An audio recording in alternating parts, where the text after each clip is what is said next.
The views and opinions expressed on Deliberately Linked are entirely those of the host, who are completely responsible for all show content. These views and opinions are not intended to diagnose, treat, or cure in any way any kind of condition, or to promote any specific lifestyle, belief, religion, political affiliation, or personal practice.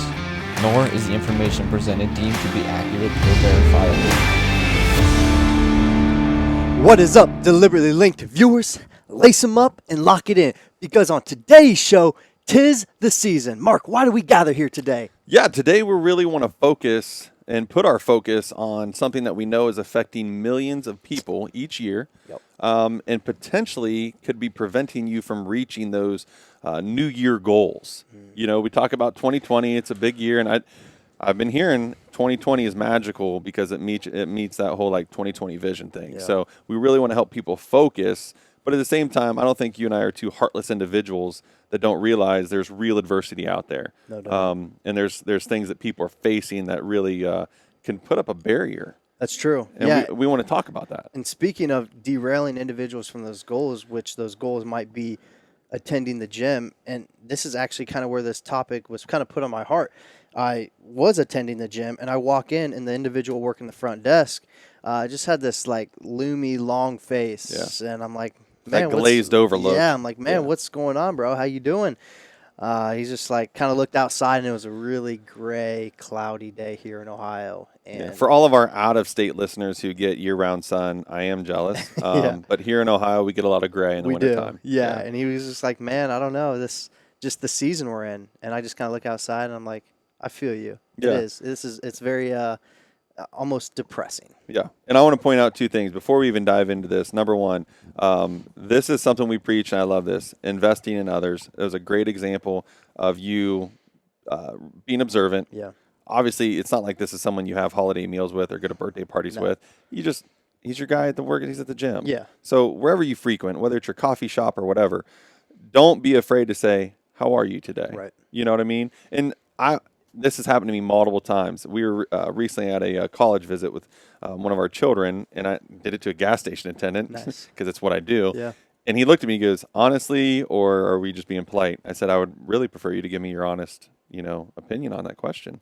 And then we had a good conversation. Really? But That's I was awesome. like, a part of me was like, I can't believe you felt the need to ask that, but I guess it's the world we live in. But on the other part of that, I was like, no, I really want to hear, how are you doing today? Yeah.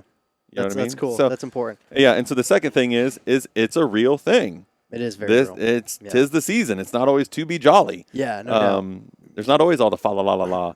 Right, and guys, as Mark and I kind of dive into what this topic's about and maybe some minor statistics, we both understand Mark and I are not doctors. No. Okay? But we kind of just are here, obviously, to kind of spread awareness, but more so, we know what you're going through if you are going through this, because we've both been there. Well, I know we both personally, have it. Mark Yeah. struggles with it probably more than I do. I've had it for years. And it's a very, very real thing. So, again, it's not saying that we don't understand it, okay? It's not saying, hey, we're doctors and we're going to say what you can and can't do or what you should and shouldn't do. It's us saying, hey, we understand where you're coming from. We've been there, or we're going through it, and there's individuals out there that go through the same thing, and it's about being aware of the situation at hand. Absolutely. But before we get started, we could not, honestly, truth be told, we could not do this show if we really didn't have the help, not only of Josh, but the entire staff and the brand itself of Visionary Meals. And Visionary Meals is doing amazing things. And I know as we were praying before the show, one of the focus obviously is Visionary Meals is growing. Mm-hmm. And, as any entrepreneur, it's always exciting yet scary. Right. But, great things are happening. And as great things happen in Visionary Meals, obviously we here at Deliberately Linked try to piggyback on those, and great things happen here. So what's some of the exciting news that's happening at Visionary Meals? Mark, great question. A lot of great things going on here at Over Visionary Meals, guys, that right now Mark said it himself, we are growing. So here very, very soon, within the next month or so, there are going to be multiple new locations for our customers here at Visionary Meals, guys. The convenience factor is just getting more and more convenient, okay? So which is huge. Our Visionary Meals' number one goal from the day that we launched, really speaking of our pickup locations, was they are designed to essentially be a 15 to 20-minute drive per location. And worst case scenario. Worst case scenario, exactly. So, and some are shorter, some are right about that, and some are a little bit longer. So we really want to be able to offer the most convenience to our consumers to the best of our ability. Obviously, we can bring this product straight to your door, but if you're one that wants to save some money, if you're one that's out and about and leaving the gym, running errands, and you happen to drive by one of our pickup location, guys, it is not designed to be any easier than that to I think pop in people. and grab I think your people meals. should understand a couple things. Number one, a lot of these locations are fitness type locations. You do not have to be a member. No. It's not a place you have to frequent. Nope. You can literally be the average Joe that walks in and just picks up his meals. We have a ton of it. And number two, the convenience beast is real. I mean, you're battling a Taco Bell, Wendy's, and a McDonald's on every other corner. Right. So we want to, at Visionary Meals, you want to be able to provide them that healthy alternative that tastes equally good, save you some money.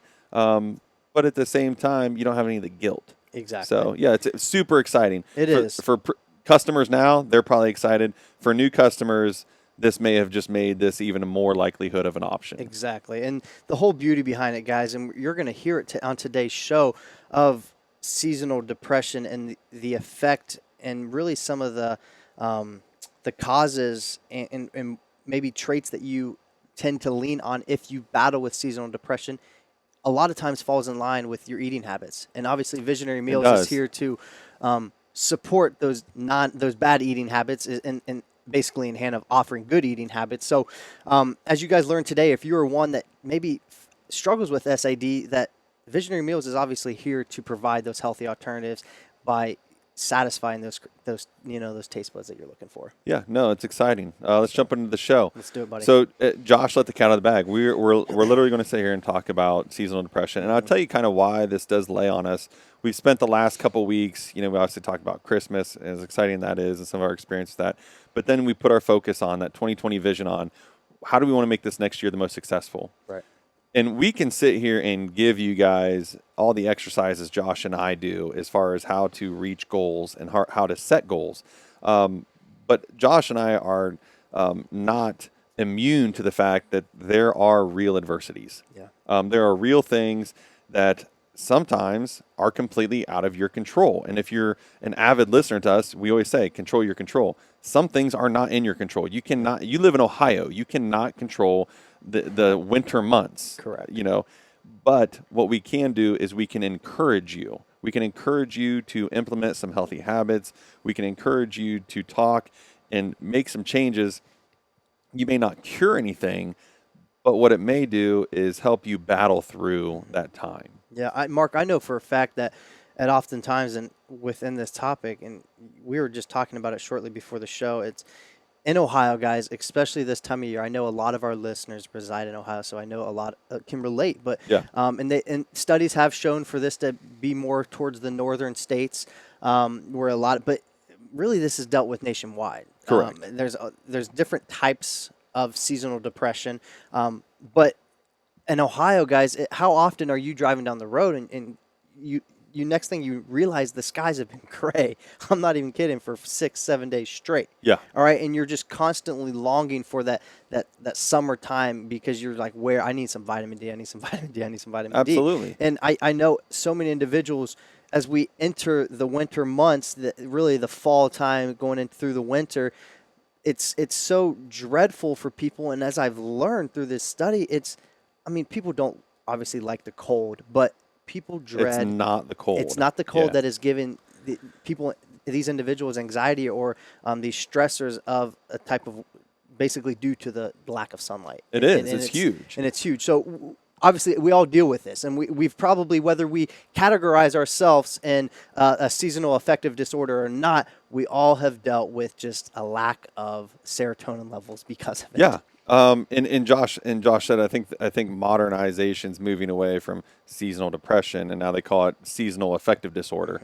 Mm-hmm. And it's not saying you won't be depressed. Depressed is one of the symptoms. There's many symptoms that can follow, and depending on which study you read, depends on how many millions they say struggle with this, yearly. Yeah. But full disclosure, I'm clinically a major depressive. I've been clinically diagnosed with anxiety, and there's lots of reasons as how those came to life. But I have dealt with seasonal depression since I was young. I mean, it brings me down. Yeah. Now I see a psychologist twice a month.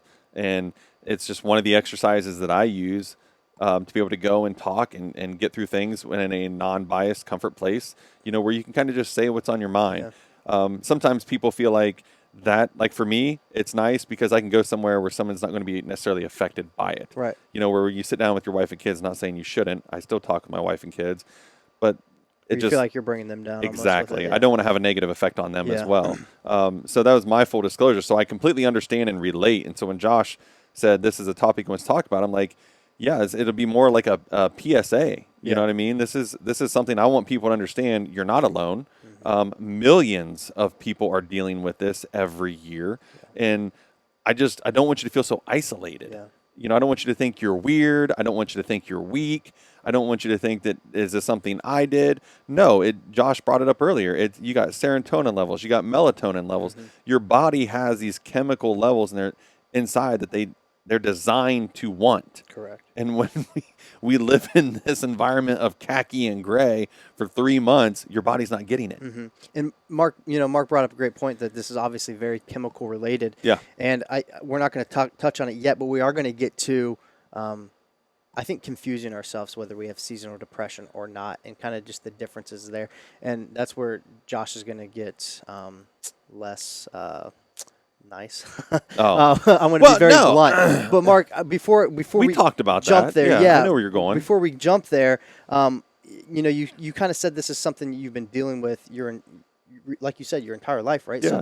So this happened, just so from my understanding and the listeners understand, this happened before your days of cancer, correct? Absolutely. Yeah. No, my major depression disorder and my anxiety levels didn't start until after diagnosis. And it was a whole nother level of experiences I'd never had before. But you got to remember your thought process, your life outlook. A lot of things change. Yeah. So your focus shifts, and then with that focus and with that kind of diagnosis, it brings in its whole set of animal. But even before then, I had seasonal depression or seasonal affective disorder. I just am not a good winter months person. Yeah. Back in the day, parents, well, it's just called cabin fever. I mean, Right. which Right. if you look at it in turn and you think about, the frontiersmen and all the people that established America, people went crazy. True story. Literally went crazy during the wintertime because they're used to farming, being outdoors 12 hours a day, soaking in the sun, and now they're literally snowed in for 3 or 4 months at a time. They go nuts. Yeah, that's interesting. So it's a real thing that's historical. Thankfully, modern advances we've made. We have snowplows now, so you can actually leave your house and whatnot. But it's just a real thing, and I think it's worth talking about. I thought one of the funny things is when I was looking at this, I was trying to find a different take on it. Yeah. I didn't want to bring something here that most people maybe aren't thinking about it. Even your modern dictionary describes summer and winter so drastically different. Very true. I mean, summer, they talk about periods of fruition and fulfillment, happiness and beauty. I mean, you think the sun and the heat and beach and, even fall, the change of, the leaves and those days outside, hot apple cider, whatever. All these things, you're still outdoor activities. Springtime, the rain cleans. And then you have winter. Yeah. And the dictionary describes winter as a period of time characterized by coldness and misery and bareness, and they even use the word death. I mean, it's just It's true. It's just you just read it and you're like, Yeah. oh my gosh, Right. you know what I mean? Yeah. But I get it. The only thing growing up, the only time I liked wintertime is hopefully school days. Seriously. I though, wanted yeah. to get called off Give of me school. Give me a snow day. You for know what I sure. mean? But Yeah. now it's like, ugh. I have nothing to look forward to. I don't even want the school days because that means my kids are at home. Right. Well, Mark, I would give it maybe, I don't know, a few more years, and I would consider yourself a snowbird. You might be heading south during these times of year. So, true story. I have brought that topic up, and as our children are getting older, my wife has quickly reminded me that she looks forward to grandchildren, and she wants to be close and convenient. Boo. Yeah, well, that's definitely a place we differ. Because I'm here to I told her I could literally leave the day after Thanksgiving, come back for a week at Christmas, and not come back until May. Yeah. And she's like, no. No, thank you, huh? So if I did it, I would be a snowbird bachelor. Snowbird Bachelor. Well, I know. Shout out to my grandparents. They actually just left for Naples. So right now we're in early January, guys. If you're listening to this later, so they are enjoying the summer. And the that is Sundays. why Grandma has beautiful, nice skin. Yeah, She just need yeah. it. God Need love it. her. So, Mark, approximately 500,000 people suffer from SAD, right? Yeah. That's a significant amount of people. Locally here. Yeah. Yeah. They say nationwide you're looking at over 3 million new cases each year. Right. Yeah. Exactly. So I kind of take a step back and, I'm going to speak of it from, I'll be honest with you. I am very fortunate that I don't categorize myself to suffer from such disorder. Now, with that being said, I have experienced times, especially living here in Ohio with the gray skies, where,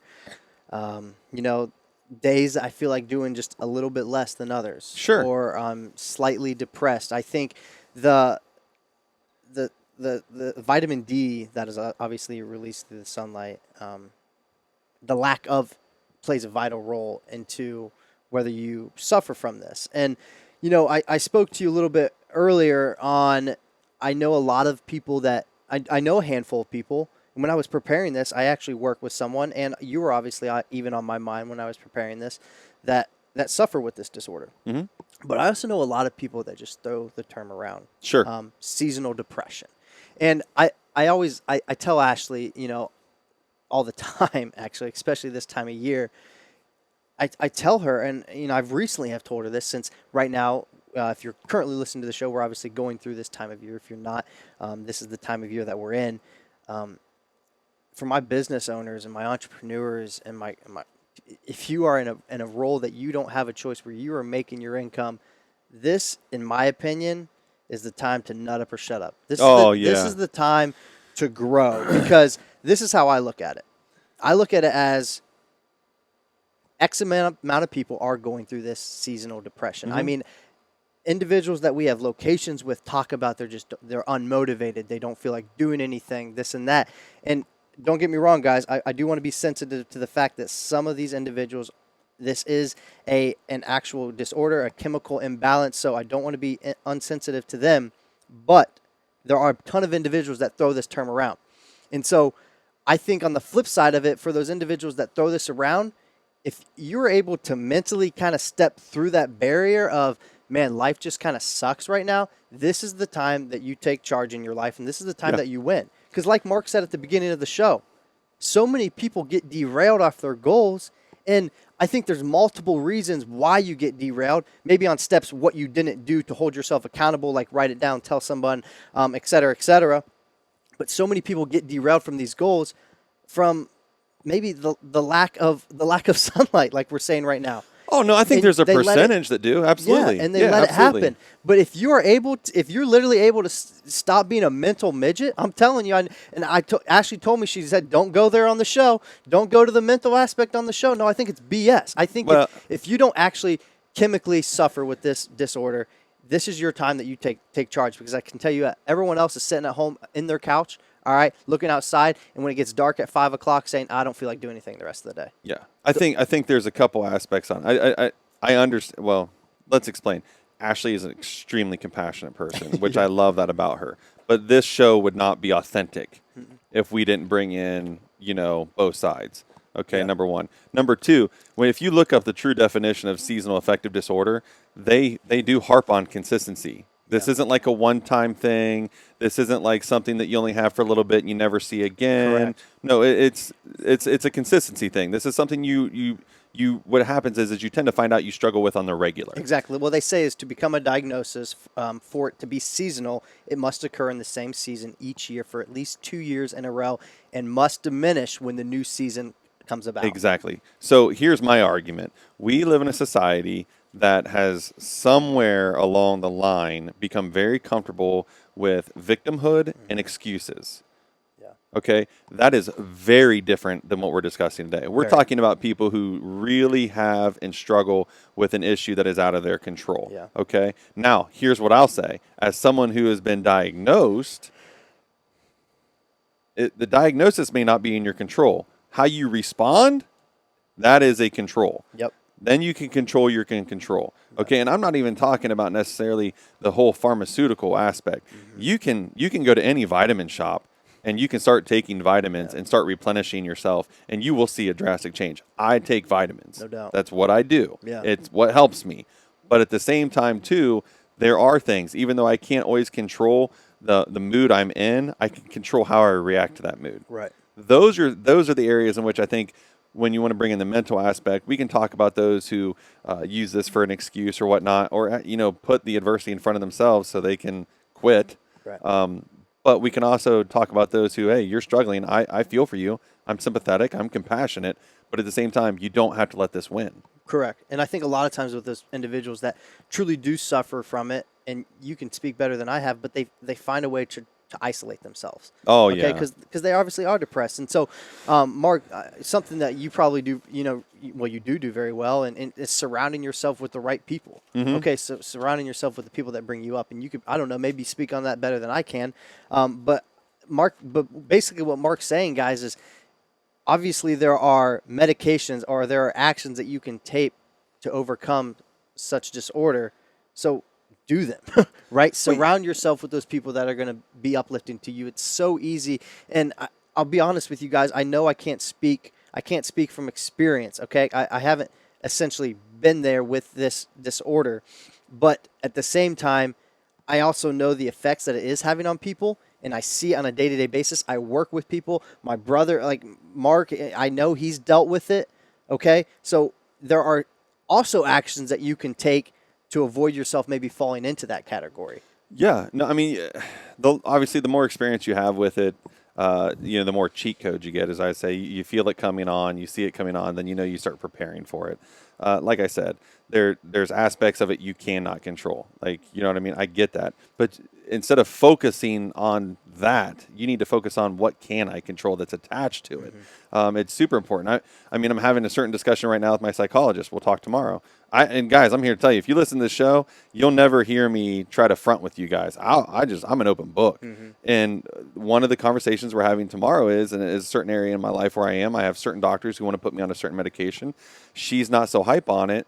And I'm not a medication guy. Josh knows this about me. I minimize the toxins and the chemicals I put in my body. I feel that our bodies are designed for certain ways, and sometimes we overload it. It's just my philosophy. It's how I feel. I'm not saying it's right for everybody. It's not wrong for everybody. Yeah. But one of the conversations we're having is I am open to trying this. She doesn't understand why this one I'm open towards. Well, I'll tell you why. Here's something you can do if you're struggling with seasonal affective disorder.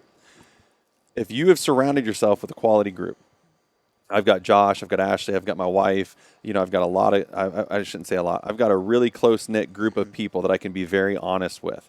My children are now older, and I can ask them, do you see these in me? Are these traits you are witnessing in me? Are these things you're noticing in me? And I'll tell you why you do that. Because not only what your focus isn't just on me, how am I being affected, but how is me affecting others? So my reasoning for being open to this new medication is because I know that I'm not the only one being affected. Those around me are being affected because of this. Okay. I'm not saying it's something I might stay on, but it is something I'd be willing to try because I'm not the only one benefiting from it. So when we talk about seasonal affective disorder, we talk about the isolation, we talk about the depression. You need to be able to go to that tight-knit group and say, are these traits you're seeing in me? Are these things that you're seeing in me? And listen to the responses, because a lot of times that the negative effects you're feeling are also being passed on. And that's kind of why I had no problems and qualms when I talk about this. It's beyond the excuse makers. It's beyond those who choose to be victims. Correct. I want to talk to the people that are really struggling, because at the end of the day, people are struggling with you. Yeah. And you got to look beyond that. I am the guy that will go sit in a room with no lights on. That is me. My wife, she's never dealt with this. She has no history with this. Right. She thinks it's the weirdest thing in the world. For sure. And what happens? She sees me in there. She starts feeling bad. Why is he wanting to do this? Did I do something wrong? Okay. Is he upset? Is he hurting? Now the negative effect on me is overflowing onto her. Yeah. The kids see it. Is daddy unapproachable right now? Is he in a bad mood right now? It spills over. Right. So that's why I will preach so hard, even if you're one of the unfortunate people like myself that struggles with this, you need to find the things you can control. And right now, it might be me being put on a new medication. I can control that. I can control whether to take it or not to take it. I can control how am I being affected by taking it. Yeah. But Josh knows this. My psychologist understands this. I will do my complete due diligence before I commit. Yeah. And that's what you got to do. You got to be your own advocate. For sure. You know what I mean? For the excuse makers and those who want to be victims, all I can tell you is be better. Yeah. I don't have a lot. Because, well, and that's the thing, Mark. For those individuals that are trying to use this disorder as an excuse, it's someone that I don't have it, but speaking, I guess, for someone that does have it, it's almost like, how dare you, in a way, like you truly, and I don't, but truly you would have no idea what I personally, so speaking for yourself or someone that has it, is going through at this time. And on the other hand, if you do have it, you would probably love more than anything, all right, to not have it and to be able to pursue and go through the things that you want to do. Because I work with a guy that owns a local company. I'm not gonna give details for his protection that deals with this, and I work with him very, very closely, and him and I talk almost once a week, and it's been for the past couple of years now. It almost seems, clockwork. Clockwork, exactly. It's this time of year. Every time he's calling me a little bit more. All right, explaining what he can't do, why he can't do it a little bit more. And as I sat down for this topic, I was just like, man, that's him. He has this, and he's never come out and said it. He's like, I don't know what to do. Everything's slower. Everything's more delayed. Work ethic suffers. Yeah. Focus is horrible. It's right there. Yeah. It's right there. For sure. And for as long as you and I have been very closely working together, you darn well know, once Christmas hits, like my whole mindset I just start shutting down. Mm-hmm. I shut down, and then once spring hits, I'm like a spring chicken. Right. It's just how it kind of works. And it's funny you bring that up. Like, I don't get offended because I guess there's many times I would describe myself as offendable. Yeah. Like, because I just don't care. Right. But there are things I get offended about. Like, this just recently happened to me. I had someone complaining to me about pain. And, like, this is a completely healthy 30-year-old person. And they literally do nothing labor intensive, and they're talking about chronic pain. And I'm like, you're complaining to me about pain? Right. Get out of here. I'm like, really? Like, really? I don't want to hear it. Right. But that's the same thing with this too. You're going to complain to me about being unmotivated and depressed and all these things, and it's like there's nothing wrong with you. Yeah. It's like, as my good friend Corey would say, wake your up. Exactly. You know what I mean? Yeah. It's almost sad because this is what happens. Mm-hmm. People are actually suffering. Somebody makes light of it. It becomes this big deal or whatever, and then people lose sight of how serious it actually is, and that's unfortunate. Mark, how serious has it gotten for you? Oh, depression? The seasonal aspect. Seasonal depression. Oh, to the point of not wanting to leave your house, to the point of not wanting to talk to people, to the point of literally isolation. Okay. And for people that don't understand what that means, I've sat down with doctors. I've never written out a plan to take my own life, but I've thought about it. Have you ever been able to snap out of it? Like, how do you snap out of it, I guess I should say? Oh, well, snapping out for me is a little bit different. I hope this would apply to everybody. Snapping out of it for me is really a God reminder. Yeah. My purpose is greater. Yeah. My purpose is greater. He has a plan. What I always feel when I get into that point is I feel weakness, and I don't like weakness. Mm-hmm. And then God is my strength. I'm like, He has a purpose for me. I will move out of this with His purpose, and then that's what motivates me. As a weakness of the flesh, it happens. Mm-hmm. And, that's just, I wish I could do something about it, and maybe potentially I will, that's why I work with physicians who are smarter than I am. Yeah. But yeah, it's real. It's a real thing. And isolation is dangerous. Mm-hmm. It really is. Yeah. We're pack animals, we're designed to have a pack. And as our buddy Steele said, a tribe. Yeah. I love the idea of tribe. For sure. And we're supposed to be there for each other. Yeah, it's real. No doubt. Yeah, no, I think, man, it's definitely heavy. Yeah. Man, not being able, I guess, to put myself in those shoes, I struggle with it. No, but I think I want to so bad understand it. Yeah, but see, I understand what your struggle is, but I made this mention earlier in the show. There's obviously millions who don't struggle. Right. But don't do what a lot of millions do. don't be quiet.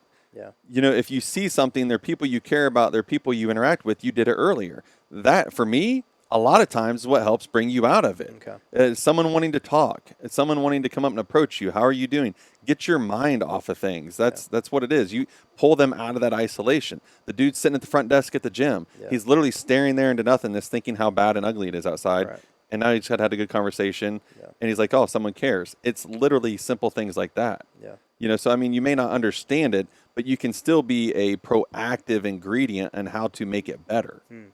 Okay. Yeah, no, I think that's good because, Mark, obviously we've talked about it's real. It's very real. There's no arguing that, guys. There's multiple studies on that. It's real. And we've talked on the side of that people just throw this term around. And real quick, Mark, we've kind of touched on it. I kind of want to come back to it as we kind of wrap this show up on the goal aspect. Okay. Yeah. And people going through, at least right now, if you are a current listener to the show and active with us and up to date, we are, we're going, where are we at? We're in January 8th. So, here at the end of this month, some individuals are going to start basically being done with some of their goals that they're doing. And like I know 80% of them are going to be done with their goals. Yeah. Exactly. And so like we kind of already said, I think it's easy to equate this seasonal affective disorder to this lack of goal achieving. And guys, I think if you are an individual that falls into that category of either truly dealing with this disorder or thinking that you deal with this disorder, this is the time to almost reevaluate some things as you are either struggling and or achieving / failing at some of your goals. So right now I think is the important time to remind yourself why you set some of the goals that you did. Yeah, you're a couple weeks in. Okay. There's nothing wrong with looking at that and looking at it and say, this is working, this isn't working. Don't just abandon it. How can I adjust it? Yeah. Yeah. And honestly, with that being said, Mark brought up a great point of abandoning that specific goal. If you're an individual that truly finds yourself failing at this goal, and maybe it's due to your seasonal affective disorder that you are currently dealing with. Well, we talked on our New Year's goal setting episode about we don't really believe in setting goals just because it's the new year.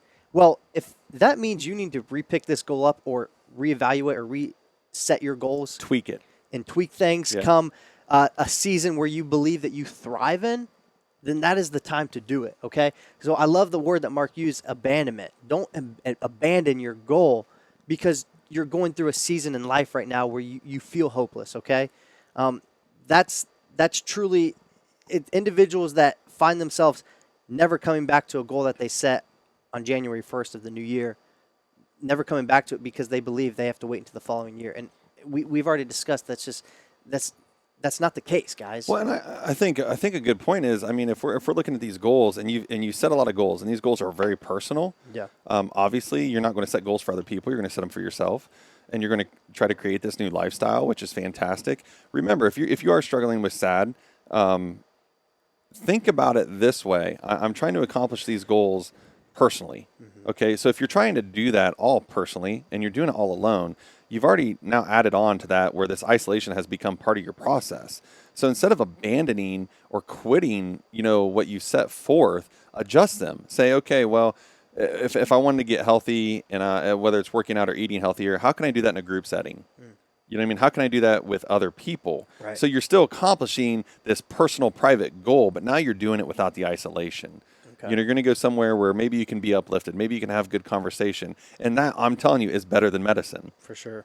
It's extremely better than medicine. And also, too, I understand the struggle. I pay a boatload of money for health insurance every month. And I know my prescriptions are expensive. But, guys, anybody and everybody can go into a vitamin store or even one of those box brand stores and pick up a bottle of vitamin D. Even Walmart sells vitamin D or melatonin. Right. You can buy those things. And guys, seriously, it's not hard to do a little research. My body weighs X amount in kilograms. Mm-hmm. How much ratio should I be taking? Try it. Yeah. See if that has a positive effect on you, because I'm telling you what's going to be worse is when you abandon the goals. The psychology that comes with abandoning a goal or abandonment in general is devastating. compared to anything else. I mean, because you're going to feel worse about yourself, you're going to be even less motivated, and you're going to be your harshest critic. Where in turn, a little tweak here, a little tweak there, maybe thinking outside of the box, how do I accomplish these, but I can stay committed? Those things are so much easier than trying to overcome the self letdown. Yeah. No, Mark, overcoming it, I think, is a big point to the show here of how do I still move on with life? Yeah. And like you said, guys, I think you go back through a lot of our episodes and this is something that I've spoke with the individual that I work closely with, and I'm always just reminding them, hey, we'll call him Zach, because it's not his name, but Zach, let's little things of just making lists and basically keeping yourself on track, but not only on track, almost distracting you, forcing yourself to be distracted when you are feeling this like doubt and just depression and just this despair of just life and death, as they would describe winter. So keeping yourself, I guess, distracted and on track to your work. And like I said, guys, I don't deal with this, so who am I to speak and know what it's like? I don't know what it's like, but I have found myself falling into at least that depression aspect, whether it's seasonal or not. And I think learning your body and learning, who you are truly as a person, and kind of knowing when you're going to approach some of these chemical imbalances or lack of something, and truly knowing how to steps and precautions to put into play of, I guess, avoiding to falling in it too. Well, I think it's important to understand where there's so many levels of this, and then there's also so many components to each level. And if you're struggling with any form of a mental disorder, mental health is huge right now. I mean, it's ginormous, and it probably has been for a long time. We're just now talking about it more freely. It's more accepted. Yeah. But realize this: mental health disorders, they themselves are a challenge. And then when you compile those with the bad habits that come with it, what you're doing is you overload. And this is one of those other things. You talk about seasonal affective disorder. So you have it. You may be depressed. You may struggle with some of the isolation and some of the lack of motivation. Do not add on to that and then make it worse. Yeah. Find the healthier habits to be able to try to add towards it and make it better, if anything. Yeah. Because next thing you know, you get it, you stay away from people, or you start drinking or self-medicating or self-loathing, or you start making eating bad habits, those things. So now what you did is you just took a season, which it's a season, and now you just made it worse. So when you do snap out of it, you're like, oh, wow, well, I created these 3 bad habits and I gained 30 pounds. Correct. So seriously, don't do that. Now I got to go order a ton of visionary meals. Yeah, don't order the visionary meals, but don't do that. Yeah. Order the visionary meals while you're in it, because then you won't have to worry about 30 pounds. Yeah, exactly. But I don't want people to compile onto that. I mean, that's something I focus on. How do I not make a bad situation worse? It's like, how do I make a bad situation better? Mm-hmm. You know what I mean? I like that. Well said, Mark. Well said. And I think, obviously, you kind of touched on it too with your relationship with Christ. Those that do have a relationship with Christ, it is a vital time to lean on it. And maybe when you're in prayer, being specific. Mark and I talk all the time about praying bold, right? Praying very bold, and just, I think it's for someone that I even times where I feel a minor set of depression,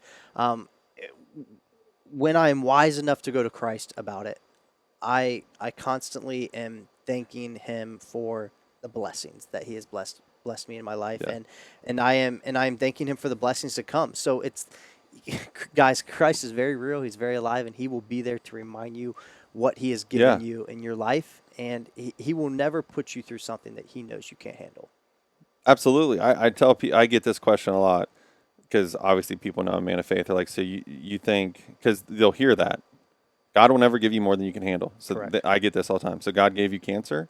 God did not give me cancer. God allowed me to have it. They're drastically different. Yeah. Drastically different.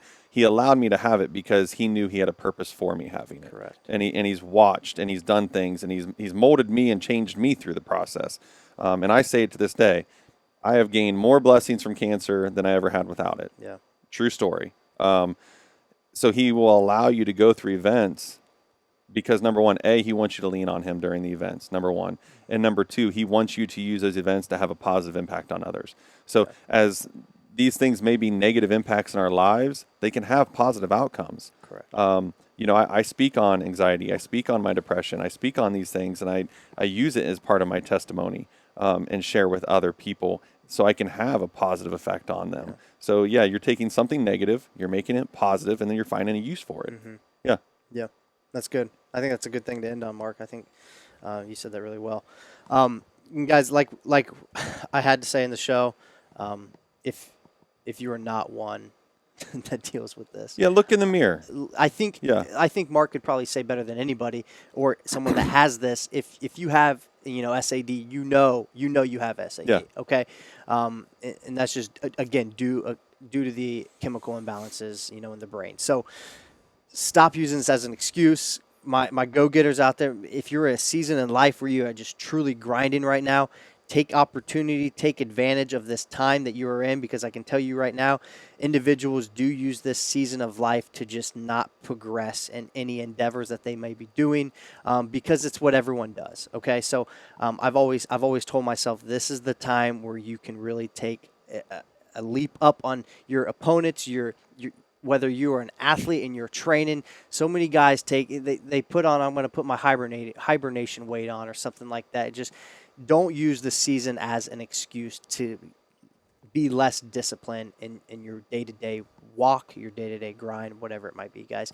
Take advantage of this season while everyone else, the people to the left, the people to the right of you, are not capitalizing on this time that they're living in right now. I think it's the best way I think to go. my challenge to everybody would be, whether you do suffer from SAD, whether you don't suffer from SAD, I give all of you the same advice. Don't seek out and don't accept excuses.